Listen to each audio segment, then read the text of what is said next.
आदरणीय अध्यक्ष महोदय श्री मल्लिकार्जुन खड़गे जी,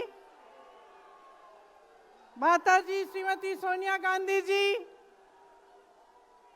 बड़े भाई श्री राहुल गांधी जी, मंच पर विराजमान सभी वरिष्ठ नेतागण, सभी कांग्रेस के महासचिव, इंचार्ज सचिव, पीसीसी के अध्यक्ष, माननीय मुख्यमंत्री जी, सबका इस सभा में आज बहुत बहुत स्वागत। और मेरे प्यारे कार्यकर्ता भाइयों और बहनों,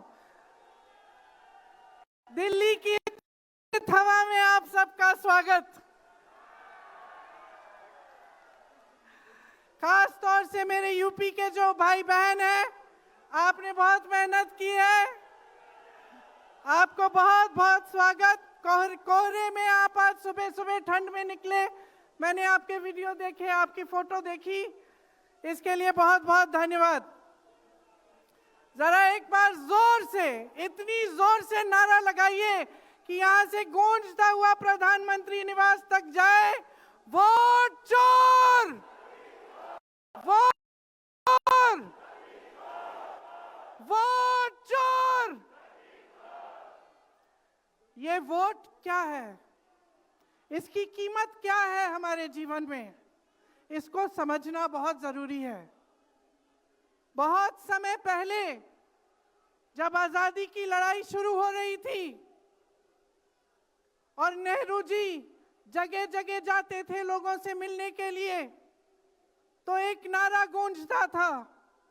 जब वो पहुंचते थे तो देश की जनता भारत माता की जय जयकार करती थी। उस समय नेहरू जी ने इस बात का उल्लेख किया कि भारत माता क्या है। उन्होंने कहा कि भारत की प्राकृतिक संपत्ति, भारत की नदियां, भारत के पहाड़, भारत के खेत तो भारत माता है ही, लेकिन भारत की जनता, भारत का एक एक बेटा, एक एक बेटी, जो इस धरती का पुत्र है, जो इस धरती की पुत्री है, वे सब भारत माता के अंश हैं। वे सब एक तरह से भारत माता ही हैं। और इसी सोच, इसी भावना ने हमारे संविधान को बनाया। इसी भावना ने आप सबको एक एक वोट दिया, जिससे आपका सबसे बड़ा अधिकार सरकार को चुनने का, सरकार को गिराने का आपको मिले। इसी सोच ने, इसी भावना ने इस तरह की संस्थाएं बनाई कि लोकतंत्र को मजबूत रखें। कैसी संस्थाएं थी ये? न्यायपालिका, मीडिया, संसद, ये राजनीतिक दल जिसका हम भाग हैं, विपक्षी दल, सत्ता पक्ष के जो नेता हैं वो, चुनाव आयोग, ये सब जनता के हित की रक्षा के लिए बनाए गए। इसीलिए जब आज हम देखते हैं कि इन सब संस्थाओं को कुचला जा रहा है, तो एक एक भारतवासी को उठना चाहिए, जागना चाहिए और ये समझना चाहिए कि जो वार हो रहा है वो सिर्फ इन संस्थाओं पर नहीं, लेकिन हम सब पर, आप सब पर, एक एक देश के पुत्र पर, एक एक देश की पुत्री पर वार हो रहा है। और इसे समझना बहुत ज्यादा जरूरी है। आज न्यायपालिका दबाव में है। सारी मीडिया, मेरे भाई बहन मीडिया के जो यहाँ खड़े हैं, बेचारे मजबूर हैं। सारी मीडिया या अडानी जी की है या अंबानी जी की है।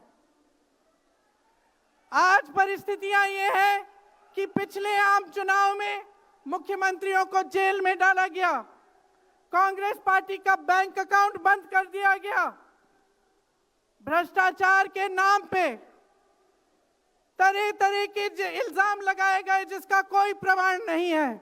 ईडी भेजी, इनकम टैक्स भेजा, सीबीआई भेजी, और जैसे जैसे जिनका दिल कमजोर था जो सह नहीं पाए वो इसकी उनकी पार्टी में शामिल हो गए, वैसे वैसे इनकी वॉशिंग मशीन उनको धोकर उनको पाक बनाती रही। आज संसद को देखिए, मुश्किल से एक सत्र में एक दो बहस होती हैं। और जब हमने कहा, राहुल जी ने मुद्दा उठाया, खड़गे जी ने मुद्दा उठाया कि हमें बहस करनी है चुनाव पे, एसआईआर पे, जिस तरह से वोट चोरी हो रही है उस पे, तो घबरा गए, मानी नहीं बात। अंत में जाकर कैसे माने कि हम वंदे मातरम पर भी चर्चा करेंगे। तो हम संसद में ये बहस करते रहे कि राष्ट्रगीत किसका है, राष्ट्रगीत कैसे बना, राष्ट्रगीत क्यों बना, और जो बड़ी बड़ी समस्याएं हैं जिससे आप जूझ रहे हो, बेरोजगारी, महंगाई, पेपर लीक, उसके बारे में चर्चा करने की हिम्मत नहीं है। हिम्मत क्यों नहीं है? क्योंकि अगर इनको एक असली चुनाव लड़ना पड़े, मैं चुनौती देती हूं, एक सही चुनाव लड़ लें, बैलेट पे लड़ लें, तो ये खुद जानते हैं कि कभी नहीं जीत पाएंगे। आज आपको मायूस होने की जरूरत नहीं है कि बिहार का चुनाव हार गए, क्योंकि पूरा देश देख रहा है कि ये चोरी से जीतते हैं। राहुल जी ने प्रेस कॉन्फ्रेंस की, पहले हरियाणा की बात बताई, महाराष्ट्र की बात बताई, कर्नाटक की बात बताई, बिहार में एसआईआर करके 65 लाख वोट काट दिए गए। और अगर ये सारे प्रमाण आप अलग कर दें तो एक साफ और साधारण बात सामने आती है। आचार संहिता के समय 10-10 हजार रुपए आप पहुंचा रहे हो, कोई आपको रोक नहीं रहा है। चुनाव आयोग आंख बंद कर रहा है, आंख मूंद रहा है। तो अगर ये चुनाव चोरी नहीं है तो क्या है? इनके पास जवाब ही नहीं है। ये जानते हैं कि आज के दिन जनता इनसे नाराज है। देखिए, हिले हुए लगते हैं। संसद में मैं देखती हूं, आत्मविश्वास घट गया है, आंखों में आंख मिलाकर नहीं देख पाते, सामने से गुजरते हैं तो यूं आंख झुका देते हैं। आत्मविश्वास कम हो गया है, घट गया है, अपने आप में विश्वास घट गया है, क्योंकि जनता का विश्वास भाजपा से, इनकी सरकार से, प्रधानमंत्री मोदी जी से, अमित शाह जी से सबसे हट चुका है।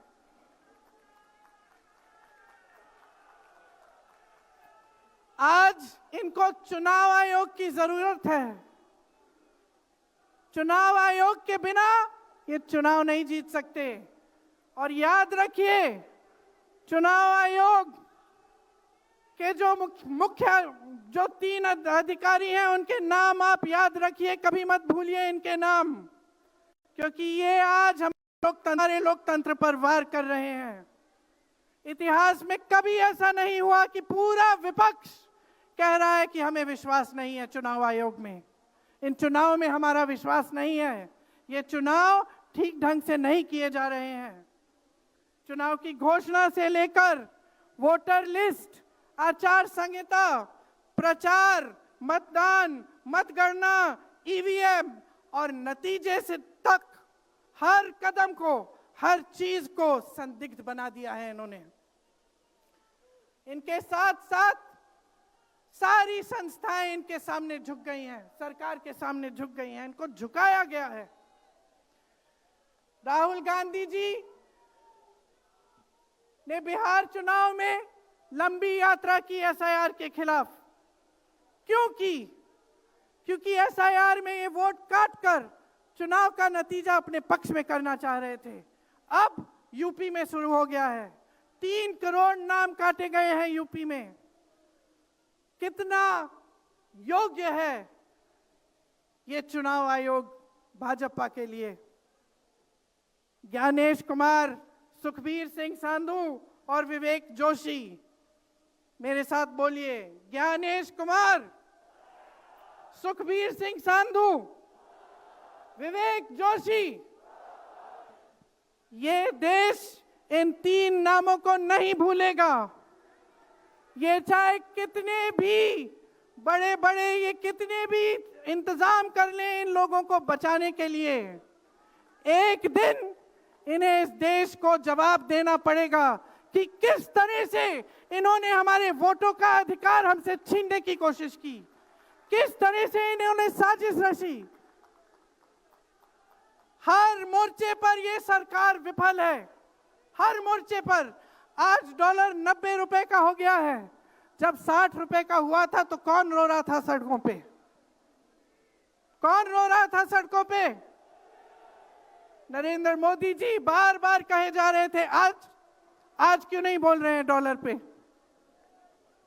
निर्यात लगातार घट रहा है, आयात महंगा हो रहा है, विदेश नीति फेल हो गई है इनकी। हाथ पकड़ के चलते हैं ट्रंप जी के साथ, बड़े बड़े राष्ट्रपतियों के साथ, लेकिन जब समय आता है तो देश के साथ कोई खड़ा नहीं होता। ये है इनकी विदेश नीति। और इनकी नीति कि देश की सारी संपत्ति अपने 2 चेलों को, अडानी जी और अंबानी जी को पकड़ा देते हैं। यहां देश का नौजवान महंगाई से जूझ रहा है, बेरोजगारी से जूझ रहा है, पेपर देता है, लीक हो जाता है, कोई उसकी सहायता नहीं है, नशे की तरफ जा रहा है, बैटिंग ऐप में पूरे दिन बिताता है। और बैटिंग ऐप चलाया कहां से जा रहा है? कहां से चलाया जा रहा है? सूत्रों के मुताबिक प्रधानमंत्री के ऑफिस में ही एक शख्स ने बैटिंग ऐप के साथ में घोटाले किए हैं। इसकी चर्चा होती है क्या सदन में? क्यों नहीं होती? आपकी बेरोजगारी की चर्चा होती है, महंगाई की चर्चा होती है, मेरी बहनें यहां खड़ी हैं, आपकी सुरक्षा की चर्चा होती है।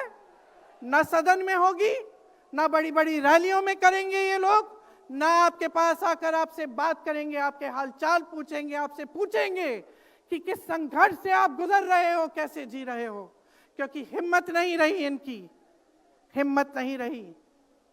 जो था, जो बना था, जो 75 सालों से सबने संघर्ष करके बनाया था, वो सब तमाम बिगाड़ रखा है।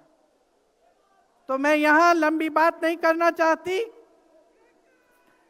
आपसे सिर्फ ये कहना चाहती हूं कि आपका ध्यान भटकाने के लिए रोज रोज ये कोई नया मुद्दा निकालते हैं। आप खुद देख रहे हैं, आप अपना ध्यान केंद्रित करिए। ये वोट का अधिकार आपका सबसे बड़ा अधिकार है। इन्होंने सब कुछ खत्म कर दिया है, लेकिन सच्चाई आप देख रहे हैं, सच्चाई आप आज समझने लगे हैं। और वो सच्चाई आपकी सच्चाई है, आप जीते हैं उसे। ये आपका अधिकार है जो आस्ते आस्ते आपसे लिया जा रहा है। हमारी एक लंबी लड़ाई है, भारत माता की आत्मा की रक्षा की लड़ाई है। राहुल जी 8000 किलोमीटर की यात्रा करके आए हैं, देश भर में पहले पैदल चले, फिर यात्रा की इन्होंने किस लिए? न्याय के लिए, देश की एकता के लिए। हमारे अध्यक्ष जी खड़गे जी, इस उम्र में मैंने देखा है 47 डिग्री की गर्मी में हेलीकॉप्टर से उतरते हुए ऐसे बड़े बड़े मंचों में पसीने से लथपथ, लेकिन झुकते नहीं हैं, हटते नहीं हैं, चलते रहते हैं। ये है हमारी कांग्रेस की शक्ति। ये वही शक्ति है जिसने स्वतंत्रता संग्राम में हमें आजादी दिलाई। ये वही शक्ति है जो सच्चाई से पीछे कभी नहीं हटेगी। ये वही शक्ति है जो आप सबको यहाँ लाई है, आज आपको ये संघर्ष की शक्ति दी है कि इस माहौल में इस समय आप खड़े रहे अपनी पार्टी के साथ। ये देश की महान जनता है और हम अपना दायित्व समझते हैं, अपना धर्म समझते हैं कि हम आपके वोट की रक्षा करें, संविधान की रक्षा करें और आपके अधिकारों को मजबूत करें। इसलिए आज हम यहाँ आपके सामने आए हैं ये कहने के लिए कि हम लड़ते रहेंगे, हम कभी नहीं झुकेंगे, हम कभी नहीं रुकेंगे। धन्यवाद। जय हिंद।